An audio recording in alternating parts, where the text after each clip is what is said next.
Imagine stepping into a pitch-black hole in the earth, barely 24 inches wide and 30 inches tall. The air is suffocating, heavy with the stench of sweat, damp clay, and human waste, baking at a constant 95 degrees Fahrenheit. You are armed with nothing but an M19111 .45 caliber pistol, a standard-issue flashlight, and a combat knife. You are crawling on your hands and knees through a claustrophobic artery of dirt, knowing that somewhere in the absolute darkness ahead, an enemy soldier is waiting for you with an AK-47, or a bamboo pit viper tied to a bamboo root, or a tripwire connected to a scavenged artillery shell. This was not a horror movie. This was the daily reality for a select group of American soldiers in the jungles of Southeast Asia. We are talking about the sprawling, subterranean nightmare of Cu Chi, a battlefield where American air supremacy and mechanized dominance went to die in the dirt. Welcome back to the channel. If you want to understand the grim, unvarnished realities of warfare, military strategy, and the brutal lessons of history, hit that subscribe button and ring the bell. We do not sugarcoat the battlefield here. Drop a comment below and tell me how long you think you would last crawling blind into a subterranean fortress rigged with explosives. To comprehend the sheer scale of the underground war in Vietnam, we have to strip away the Hollywood myths and look at the cold, hard strategic context. The American military did not just stumble into a bunch of freshly dug holes in the 1960s.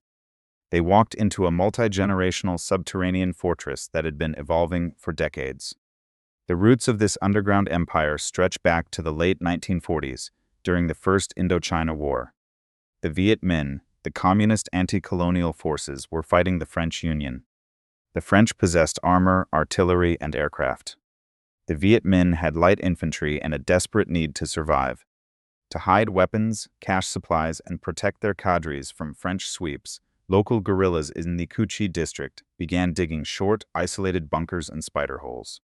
Over time, these isolated cellars were connected, forming rudimentary networks. When the French were finally defeated at the catastrophic Battle of Dien Bien Phu in 1954, a battle where French paratroopers were slowly strangled by a methodical network of Viet Minh trenches and tunnels, the blueprint for subterranean survival was permanently etched into the communist military doctrine. Fast forward to the early 1960s. The geopolitical landscape had shifted. The French were gone, and the United States stepped in to prop up the government of South Vietnam, driven by the domino theory. The belief in Washington was absolute. If South Vietnam fell to communism, the rest of Southeast Asia would follow suit. The American advisory role rapidly mutated into a massive conventional troop deployment by 1965. But the enemy had not been idle. The Viet Cong, directed by the Central Office for South Vietnam, or COSVN, had spent the intervening years expanding the Cu Chi tunnels from a series of hiding spots into a massive interconnected subterranean metropolis. We are talking about over 150 miles of tunnels carved into the earth, just 20 miles northwest of Saigon. This was the Iron Triangle, a 120-square-mile area of dense jungle and rubber plantations that served as a dagger pointed directly at the heart of the South Vietnamese capital. How do you destroy an enemy command post if it is buried 40 feet beneath the earth, completely immune to your heaviest artillery? What happens when a military machine designed to obliterate Soviet tank columns on the plains of Europe is dropped into a jungle where the enemy literally lives inside the dirt? These were the questions the Pentagon failed to ask until it was far too late. Let us look at the force comparison, because the disparity in doctrine and equipment is staggering. On one side, you had the United States Military Assistance Command, Vietnam, commanded by General William Westmoreland. The American military in the 1960s was a titan of industrial and technological might.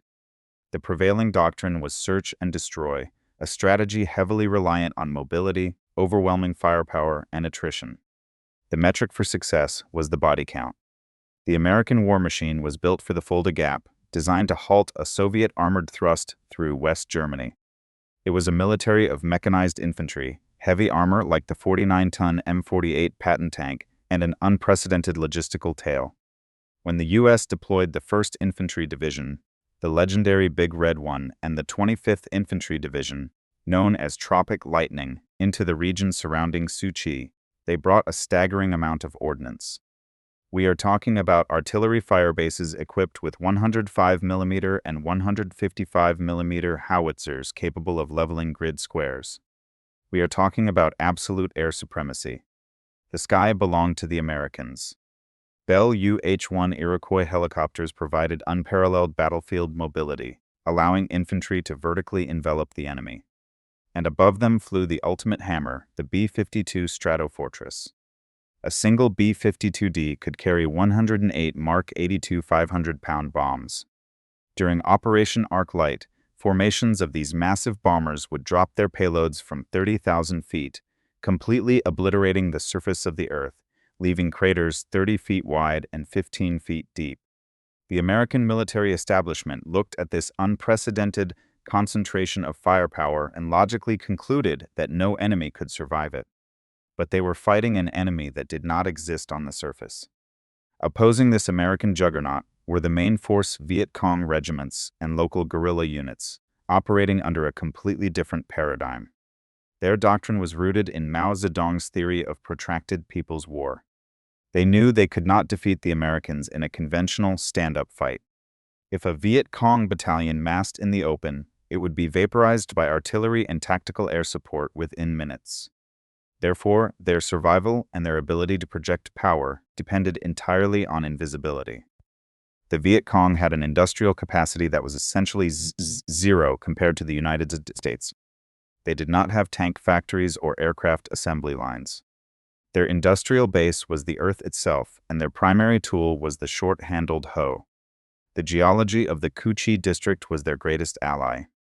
The soil there is laterite clay, rich in iron oxide. During the monsoon season, it is relatively soft and easy to excavate.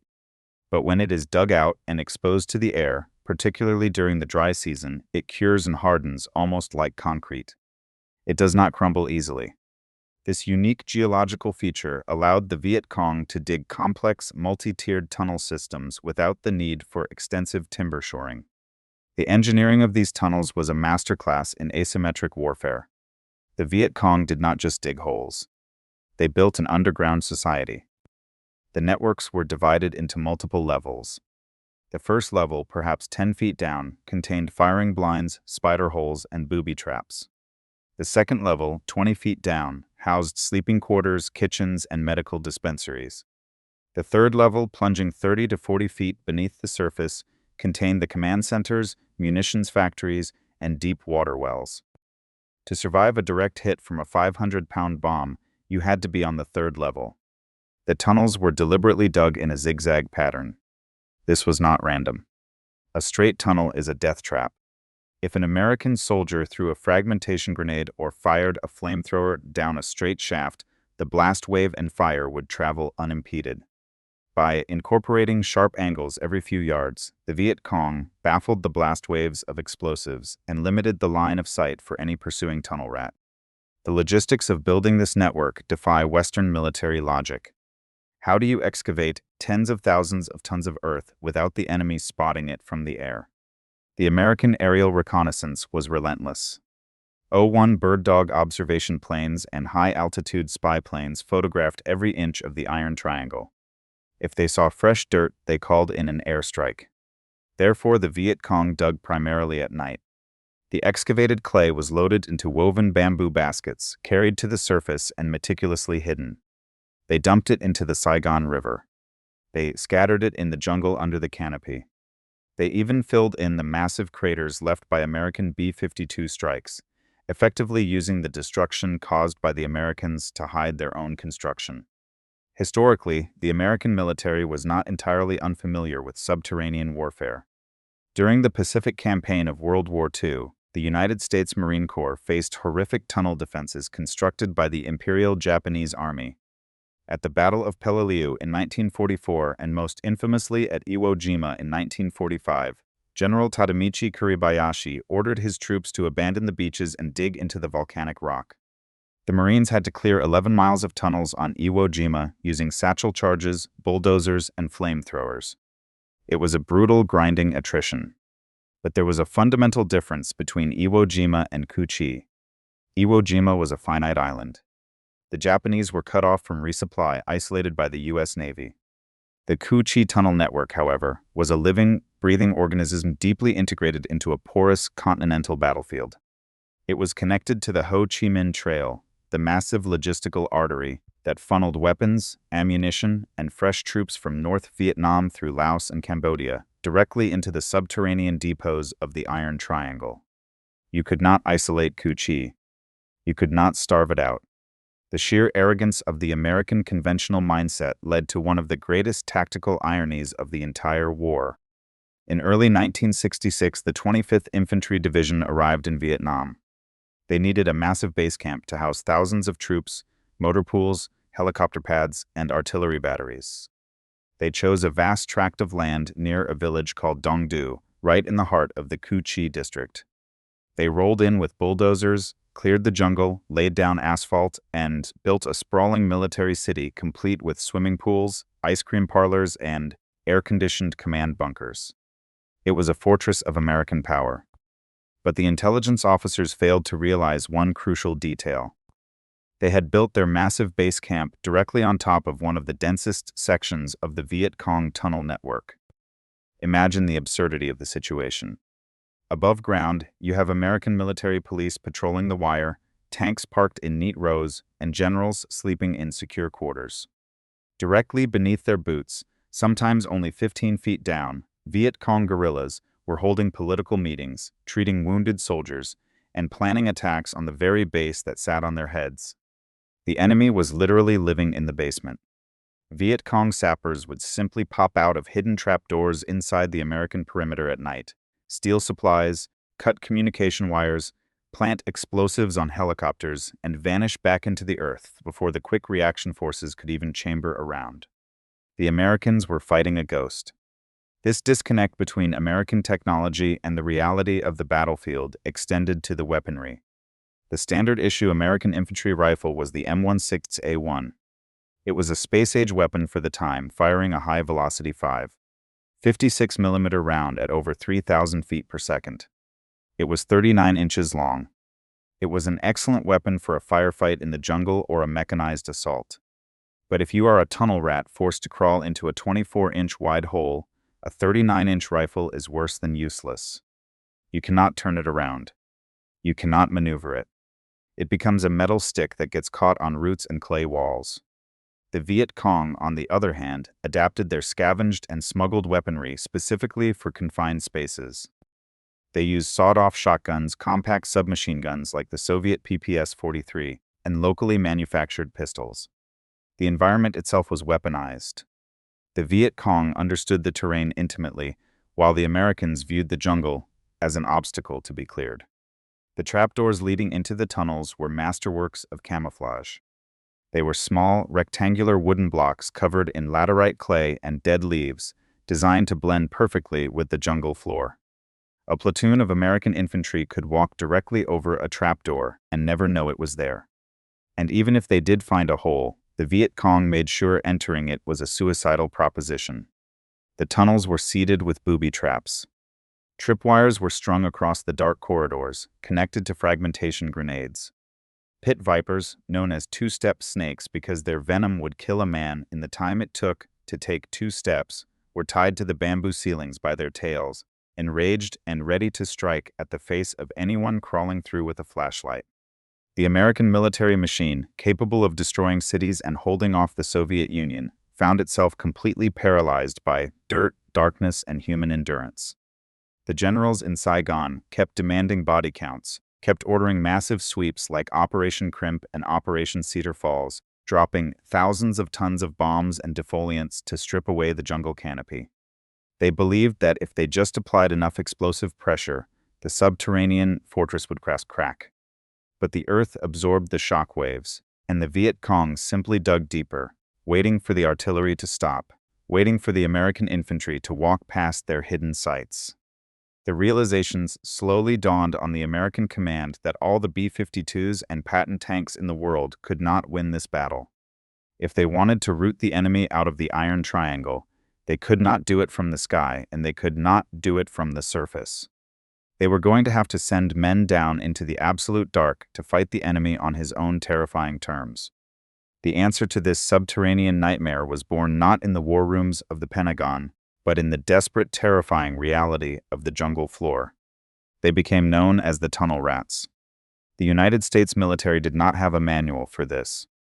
There was no specialized training school in Fort Benning for crawling into a 24-inch dirt pipe to fight hand-to-hand with a guerrilla fighter. This was a tactical adaptation forged entirely by the infantrymen on the ground. The men who volunteered for this duty, or were voluntold by their platoon leaders, were typically men of small stature, often standing no taller than 5 feet 6 inches, weighing perhaps 130 pounds. But physical size was only half the requirement. The psychological profile of a tunnel rat was something entirely different. How do you convince a 19-year-old kid from Kansas to strip off his flak jacket, leave his rifle behind, and crawl headfirst into a black hole where the enemy is waiting with a spear or a shotgun? It required a specific breed of cold, calculated aggression mixed with an absolute mastery of claustrophobic panic control. The moment a tunnel rat slipped beneath the trapdoor, he entered a world completely devoid of American technological supremacy. He was cut off from artillery support, radio communications, and medevac helicopters. It was just him, the dirt, and the enemy. The primary weapon of the American infantrymen, the M16 rifle, was immediately discarded. It was a 39-inch liability in a 30-inch tunnel. Instead, the tunnel rat relied on sidearms, and this presented a massive ballistic dilemma. The standard-issue sidearm was the M191A1 45 caliber pistol. This is a legendary weapon, firing a heavy 230-grain bullet at 830 feet per second. It has devastating stopping power, designed to drop an enemy combatant with a single shot. But inside a subterranean clay tube, the 45 caliber pistol was a nightmare for the user. Firing it in such a confined space was the acoustic equivalent of setting off a flashbang grenade inside a telephone booth. The overpressure would instantly rupture eardrums, causing permanent hearing loss and severe disorientation. Furthermore, the massive muzzle flash in pitch darkness would instantly destroy the tunnel rat's night vision, leaving him completely blind for crucial seconds, while the deafening echo masked the sound of approaching enemy footsteps. To mitigate this, tunnel rats began scrounging for alternatives. Many favored the 38 caliber Smith & Wesson revolver. It was slightly quieter, had a smaller muzzle flash, and unlike a semi-automatic pistol, a revolver would not jam if the slide scraped against the dirt walls. Some specialized tunnel exploration kits were eventually issued, featuring integrally suppressed 38 caliber revolvers, but these were rare and often cumbersome. Alongside the sidearm, the most critical piece of equipment was the flashlight. The standard issue Fulton MX991 angled flashlight was rugged, but it was also a brilliant target indicator. If you hold a light in front of your chest in a dark tunnel, the enemy is going to shoot the light. Tunnel rats had to develop a grueling technique.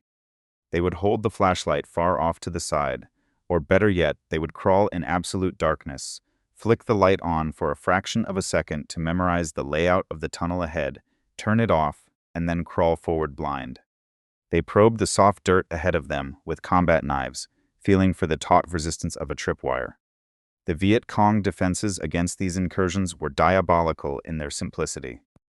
They did not need high-tech sensors. They used the environment. Tunnels were constructed with U-shaped bends that dipped downward and then back up. These bends would naturally fill with groundwater, creating a liquid seal. If an American infantry squad on the surface tried to pump CS tear gas down a tunnel shaft using a motorized midi-mite blower, the heavy gas would hit the water seal and stop dead, leaving the Viet Cong on the other side completely unaffected. If a tunnel rat tried to swim through that submerged U-bend, he would emerge on the other side blind, gasping for air, and looking directly down the barrel of a waiting AK-47. The Viet Cong also buried dud American artillery shells, rigging them with pressure plates. They would take a scavenged 105mm howitzer shell, which contains about 5 pounds of high explosive, and wire it to the trapdoor. When an American soldier opened the lid, he would vaporize his entire squad. We must compare this to previous historical iterations of underground warfare to understand how unprecedented this was. Consider the Western Front of World War I, specifically the Battle of Messines in 1917. The British Royal Engineers spent months digging deep tunnels under the German trenches to pack them with 1 million pounds of ammonal explosives. In World War I, the tunnel was an offensive delivery system for a bomb. It was static, linear, and single-purpose. The Ku Chi tunnels were the exact opposite. They were not just offensive mines. They were a dynamic, multi-layered defensive ecosystem. They were a subterranean city designed for permanent habitation and continuous maneuver. You could not just blow the entrance and walk away because the network had hundreds of hidden ventilation shafts disguised as termite mounds and dozens of alternate exits leading straight into the Saigon River. The American High Command, frustrated by the invisible enemy, decided to apply the only doctrine they fully trusted, which was overwhelming mechanized force. This led to the first major attempt to crack the Iron Triangle, known as Operation Crimp, launched in January 1966. Over 8,000 troops from the 1st Infantry Division, the 173rd Airborne Brigade, and the Royal Australian Regiment were hurled into the Hobo Woods, a dense sector of rubber plantations and jungle just north of Su Chi. The operation began with a textbook American mechanized assault. B-52 bombers pounded the grid coordinates, followed by intense artillery barrages from 105mm batteries. Then, armadas of UH-1 Huey helicopters swarmed the landing zones, disgorging thousands of heavily armed infantrymen. But as the infantry pushed into the tree line, the battlefield logic completely broke down. American platoons were taking accurate sniper fire, taking casualties, but there was no enemy in sight. A squad would sweep a clearing, secure it, move forward, and suddenly take machine gun fire from the very clearing they had just secured. The Viet Cong were simply popping out of spider holes behind the American advance, shooting them in the back and vanishing beneath the earth. It was during Operation Crimp that the true terrifying scale of the tunnel network was discovered. An Australian soldier tripped over a hidden wooden trapdoor, revealing a shaft dropping straight into the darkness. The initial American response was brute force. They threw fragmentation grenades down the holes. They pumped white phosphorus and CS gas into the shafts. But the zigzag design and the blast doors neutralized the explosives. It was here that Captain Herbert Stewart of the 1st Infantry Division famously organized a squad of volunteers armed only with pistols and flashlights, sending them down to map the complex. They found massive underground supply caches, hospitals, and weapons factories, realizing for the first time that the United States was fighting an enemy that had completely colonized the subsurface of the country. If you drop thousands of tons of explosives on a jungle and the enemy survives, what is the next logical step for a mechanized superpower? The answer came 1 year later, in January 1967, with Operation Cedar Falls. This was a massive escalation. General Westmoreland committed 30,000 American and South Vietnamese troops to completely eradicate the Iron Triangle. The strategy was an anvil and hammer. The 11th Armored Cavalry Regiment, the legendary Black Horse Regiment, rolled in with M48 Patton tanks and M120 armored personnel carriers, forming a mechanized anvil along the Saigon River to block any escape. The 1st and 25th Infantry Divisions acted as the hammer, sweeping down from the north. But the most terrifying weapon deployed during Cedar Falls was not a tank or a bomber. It was the Rome plow. These were heavily modified 20-ton Caterpillar D7 bulldozers fitted with a massive 2.5-ton steel blade that was sharpened at the bottom. The American military decided that if the jungle was hiding the enemy, they would simply delete the jungle. Convoys of Rome plows moved line abreast, their diesel engines screaming, literally shaving the surface of the earth. They knocked down ancient mahogany trees, ripped through dense bamboo thickets, and scraped away the topsoil, turning hundreds of square miles of lush vegetation into a barren, red clay moonscape. They were trying to unroof the tunnel network by brute mechanical force. The human cost of this geographic surgery was absolute. The village of Ben Suk, situated in the heart of the Iron Triangle, was identified as a major Viet Cong supply hub. In a massive air assault, American forces surrounded the village, loaded all 6,000 civilian inhabitants onto helicopters and riverboats, and deported them to refugee camps. Then, combat engineers moved in with thermite grenades and Zippo lighters, burning every standing structure to the ground. Once the village was ash, the Rome plows rolled over the ruins, erasing Bensuk from the map entirely. Beneath the ruined village, the tunnel rats descended.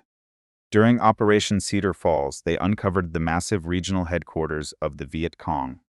They hauled out 500,000 pages of enemy documents, thousands of weapons, and tons of rice. To put this mechanized destruction into historical perspective, look at the American Pacific Campaign in 1945, specifically the Battle of Okinawa. When the U.S. 10th Army hit the Shuri Line, they encountered deeply entrenched Japanese forces in coral caves. The American solution was the Zippo tank, a Sherman tank modified to shoot a stream of napalm hundreds of feet into the cave entrances, followed by combat engineers throwing massive satchel charges. It was horrific, but it worked on Okinawa because those caves were largely self-contained dead ends. Once the oxygen was burned out and the entrance collapsed, the position was neutralized. The American command applied this exact same logic during Operation Cedar Falls. Combat engineers pumped thousands of gallons of acetylene gas into the Cu Chi tunnels and detonated it, creating massive subterranean earthquakes. They believed they were collapsing the network. But the Cu Chi network was not a series of Enden caves on an island. It was a highly engineered blast-resistant grid. The deep water wells provided oxygen. The multi-tiered levels protected the command centers from surface explosions.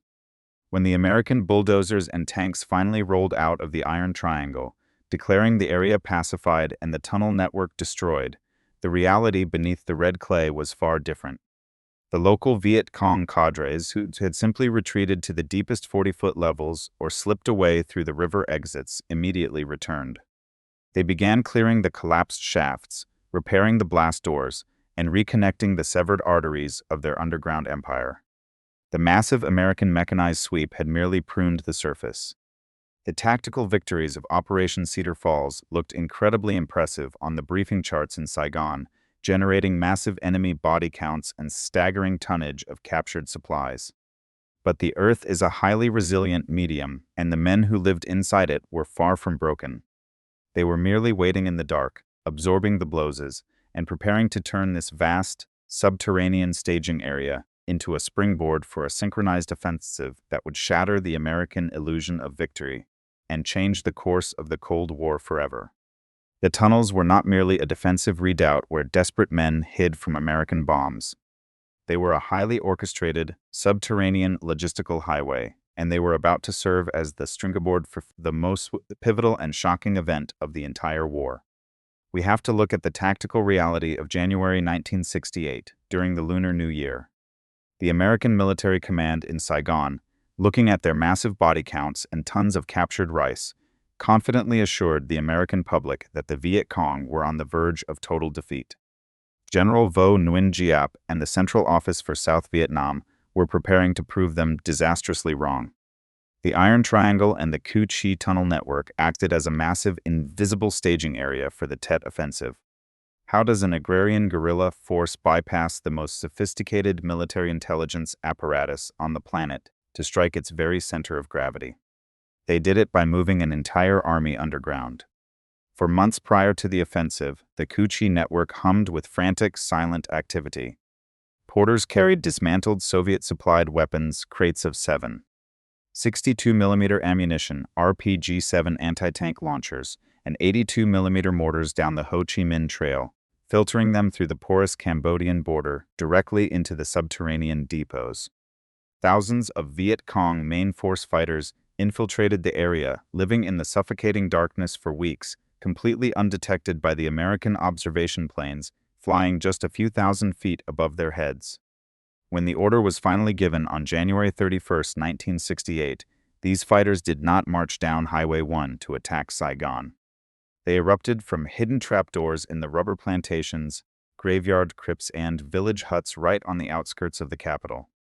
They struck the presidential palace, Tan Son Nhut Air Base, and most shockingly, they breached the walls of the United States Embassy. The fundamental strategic lesson of the Cu Chi tunnels is the catastrophic failure of misapplied military doctrine. The United States military in the 1960s was highly centralized, heavily reliant on overwhelming firepower, and obsessed with quantitative metrics. Secretary of Defense Robert McNamara and his team of data-driven analysts at the Pentagon believed that war could be managed like a corporate balance sheet. The prevailing theory was attrition. If the U.S. military killed more enemy soldiers than the North Vietnamese could replace, a crossover point would be reached, and the enemy would mathematically be forced to capitulate. But how do you calculate an accurate body count when the enemy dead are immediately dragged back down a hidden trapdoor into the abyss? You cannot bomb an ideology, and you cannot mathematically eliminate a subterranean grid that constantly regenerates itself using the very craters your bombs left behind. To understand this asymmetric dynamic, we have to look back at the origins of the United States itself, specifically the Southern theater of the American Revolutionary War. In 1780, the British Empire possessed the most formidable conventional military force on the planet. They had highly disciplined line infantry, heavy artillery, and total global naval supremacy. Opposing them was a militia commander named Francis Marion, immortalized in history as the Swamp Fox. Marion knew he could not engage the British redcoats in open European-style pitched battles. Instead, he used the impenetrable, malarial cypress swamps of South Carolina as his base of operations. He launched devastating hit-and-run raids against British supply lines and isolated outposts, and then vanished back into the bogs where the heavy British cavalry and artillery simply could not follow. The British generals viewed the swamps as a miserable, impassable obstacle to be avoided. Francis Marion viewed those exact same swamps as a fortress, a highway, and a weapon. The Viet Cong applied this exact same strategic principle, simply replacing the swamps of South Carolina with the laterite clay of Cu Chi. They weaponized the environment to completely neutralize the technological advantages of an imperial superpower. Let us examine the brutal economic asymmetry of this conflict because the logistics of the Tunnel War highlight a staggering disparity. The United States fought a multi-billion-dollar war against an enemy fighting a multi-cent war. A single B-52 Stratofortress cost approximately $8 million to build in the 1960s. A single arc-light bombing mission, dropping over 30 tons of high explosives from the stratosphere, cost tens of thousands of dollars in aviation fuel, mechanical maintenance, and ordnance. The primary target of this staggering financial expenditure was often a Viet Cong guerrilla whose entire combat kit consisted of a pair of sandals cut from discarded tire treads, a scavenged rifle, and a daily ration of a few ounces of cold, compressed rice. The subterranean munitions factories located on the third level of the Cu Chi tunnels were a masterclass in lethal, economic recycling. The Viet Cong did not have the luxury of importing raw industrial materials. They relied almost entirely on American duds. An estimated 10 to 15% of American artillery shells and aerial bombs failed to detonate upon impact in the soft jungle mud. Viet Cong sappers would sneak out of their tunnels at night, locate this massive unexploded ordnance, and drag it back down into the earth. Operating by the dim light of oil lamps, using hand tools and extreme caution, they would saw open a 105mm artillery shell, harvest the high-grade TNT, and pack it into glass jars, tin cans, and wooden boxes to create thousands of devastating booby traps and command-detonated mines. The American military-industrial complex was inadvertently supplying the very explosive materials used to sever the limbs of its own infantrymen. The intelligence failure surrounding the tunnels was equally profound. The Military Assistance Command Vietnam operated on a fundamental misunderstanding of the enemy's center of gravity.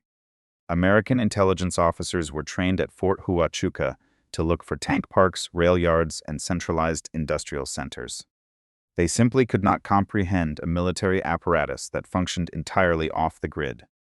They relied heavily on aerial photography, radio signal intercepts, and acoustic sensors dropped along the jungle trails. But you cannot photograph a battalion command post that is buried 40 feet underground beneath a triple canopy jungle. You cannot intercept a radio transmission if the enemy is communicating via human runners navigating pitch-black dirt corridors.